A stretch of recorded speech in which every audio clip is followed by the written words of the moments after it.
माझं सोलापूर न्यूजमध्ये आपल्या सगळ्यांचं स्वागत।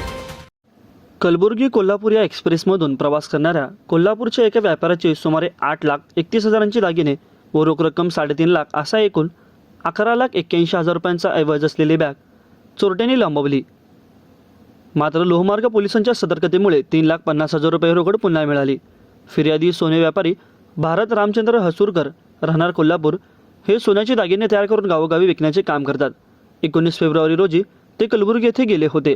तेथील काम आटपून 21 फेब्रुवारी रोजी कलबुर्गी कोल्हापूर एक्सप्रेसने कोल्हापूरला जाण्यासाठी सकाळी 6:40 वाजता ते निघाले होते। गाडी कुर्डुवाडी येथे स्थानक नंबर प्लॅटफॉर्म क्रमांक 2 व सकाळी 9:15 वाजता सुमारास पोहोचले असता ते चहा पिण्यासाठी खाली उतरले।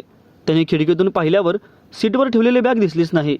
या बॅगेत सोन्याची माळ, पेट्या, बोरमाळ, पेंडल, वज्रटीक असे एकूण 132 ग्रॅम वजनाचे 8,31,000 रुपयांचे दागिने व रोख 3.5 लाख रुपये असे एकूण 11,81,000 रुपयांचा ऐवज होता। त्यानंतर हसूरकर यांनी पोलिसांत तक्रार केली। त्या तक्रारीनुसार गुन्हा नोंदवला गेला असून अधिक तपास पोलीस करत आहेत।